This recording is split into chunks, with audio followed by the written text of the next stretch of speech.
প্রিয়া প্রিয়া madam সাপ সাপ সাপ সাপ এখানে সাপ এলো কই থেকে? হ্যাঁ সাপ কামড় দিল ম্যাডাম এই থেকে সাপ এলো কই থেকে? ভাই আমি তো জানি না এখান থেকে সাপ কোথা থেকে আসলো। এই করে হয় হয় আরেকটু হলে তো কামড় দিত। এখন আপনার এই যে স্লিপ নেন, আপনার তাড়াতাড়ি করেন। আপনি সিলিন্ডারটা বুঝে নেন। ভাই সিলিন্ডারে গ্যাস আছে তো নাকি খালি নিয়ে আসছেন আবার? আরে ম্যাডাম কি বলেন আপনি? সিলিন্ডার খালি থাকবো কেন? কেবল আমি ভরে নিয়ে এলাম, ভরা সিলিন্ডার তো। কি ব্যাপার ভাই, গ্যাস সিলিন্ডার তো মনে হচ্ছে খালি। আরে কি কর ম্যাডাম, খালি হবো কেন? আরে তাই তো, গ্যাস তো খালি। আমি তো মনে আছে আমি আসার সময় সবগুলো চেক করে নিয়েছি ম্যাডাম, এটা খালি হলো কিভাবে? খালি হলে কিভাবে সেটা কি আমি জানি? আপনাকে দুই নম্বরের ব্যবসা শুরু করছেন নাকি? হ্যাঁ, ভরা সিলিন্ডার বলে খালি সিলিন্ডার দিচ্ছেন, আবার টাকা তো ঠিকই নিচ্ছেন। কি শুরু করছেন এগুলো আপনারা?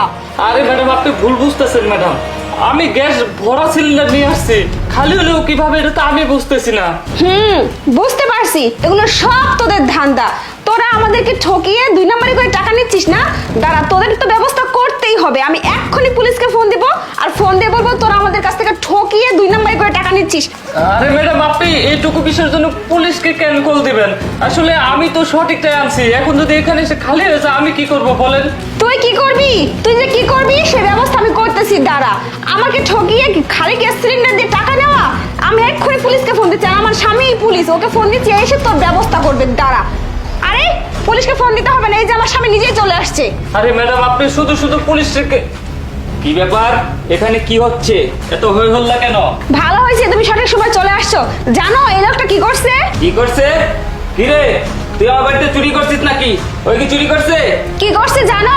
এই যে সিলিন্ডার নিয়ে আসছে, আসে বলতেছে গ্যাস আছে। এখন আমি চেক করে দেখি গ্যাস নাই, খালি সিলিন্ডার দিয়ে আমার কাছ থেকে 1350 টাকা নিচ্ছে। কি রে, তুই খালি সিলিন্ডার নিয়ে তারপরে আবার পুলিশের বাড়িতে দুই নম্বরই করতে আইছ? চল তোরে থানায় লয়ে এবারে এমন পিটানি পিটাবো, ঠিক আছে? চল। স্যার স্যার মাফ করে দেন না স্যার, আমি জানতাম না সিলিন্ডার খালি, আমি তো ভরা দেখে নিয়েছি, কিভাবে খালি হয়েছে আমি জানি না, হয়তো গ্যাস টেস্ট বের হয়ে গেছে। আমি ভালো ভরা সিলিন্ডার এনে দিতেছি, আমার পুলিশে দিবেন না স্যার। দাঁড়া, শোন, জেলে নিয়ে গেলে তো অনেক টাকার বিষয়। শোন, তুই আমার 10,000 টাকা দে, মামলা আমি এখানে ফিনিশ করে দিচ্ছি। আর নাই তো বাবু তোমার খবর খারাপ আছে, তুমি পুলিশের বাড়িতে আইছো আবার দুই নম্বরই কাজ করতে। স্যার 10,000 টাকা দিলেই সমস্যার সমাধান হয়ে যাবে? হ্যাঁ দে। আচ্ছা। কি রে, তোর এত বড় সাহস, তুই পুলিশের গায়ে হাত দিছ? কে পুলিশ? তুই পুলিশ?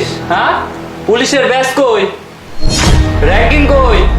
আর পুলিশ কোনোদিন এরকম জুতা পরে তারপর ডিউটিতে যায়, ডিউটি থেকে আসে? তুই যে নকল পুলিশ এটা তো তোকে দেখেই বোঝা যায়। আর আমি কে জানিস? আমি হচ্ছি গোয়েন্দা বিভাগের একজন সদস্য। আমার ভাই এই কাজ করে। আমার ভাই আজকে অসুস্থ, সে বলছে যদি সিলিন্ডার বাড়িতে না পৌঁছায় সবাই না খেয়ে থাকবে, চুলা জ্বলবে না। এর জন্য আমি আমার কাজ বাদ দিয়ে সিলিন্ডার দিতে আসছি। আর এই যে সাপটা দিছিস না, এটা তো নকল সাপ, ব্যাটারিতে চলে। তোরা এই দুই নাম্বারে কতদিন ধরে শুরু করছিস তাই বল? আমি ফোন দিতেছি, দাঁড়া, এসে ঘাট ধরে নিয়ে যাবে এখান থেকে। স্যার স্যার ভুলে গেছে স্যার, স্যার এবারের মতো মাফ করে দেন স্যার। এই ক্ষমা চাও। এই মহিলা, ক্ষমা চাইতে হবে না, আপনারা কাজ করে খাইতে পারেন না? হ্যাঁ, এই দুই নাম্বারই করে খাচ্ছেন কেন? স্যার আমরা বুঝতে পারিনি, আমরা শর্টকাটে একটা কামাইয়ের ধান্দা করছিলাম স্যার, ভুল হয়ে গেছে স্যার। আমি জীবন হয়ে কাজ করবো না, যে কানে ধরছি কানে ধরছি স্যার, আর জীবনও করবো না, মাফ করে দেন এবারের মতো। মনে রাখবি, যেই জিনিস খুব সহজে পাওয়া যায় সেটা কিন্তু খুব সহজে হারায়। তোরা যে শর্টকাট পদ্ধতিতে যে টাকা ইনকাম করতে চাচ্ছিলি না, দেখছিস কি অবস্থা হয়েছে? আমি যদি এখন চাই তোদেরকে কিন্তু নিয়ে যাইতে পারি, থানায় গিয়ে কিন্তু কেস ঠুকে দিতে পারি তোদের নামে। ছেড়ে দিলাম, এরপরে যত কারোর সাথে এরকম করে না হয়, আমার ভাই আসবে এরপরে থেকে সুস্থ হয়ে, তখন যদি আইসে ভাইয়ের সাথে এরকম হয় তোদের কিন্তু খবর আছে। না স্যার, কখনো হবে না স্যার, ক্ষমা করে দিন স্যার।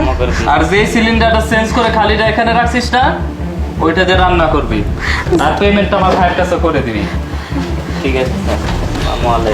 আর জীবনে এই ভুল করবো না, তাড়াতাড়ি চলো।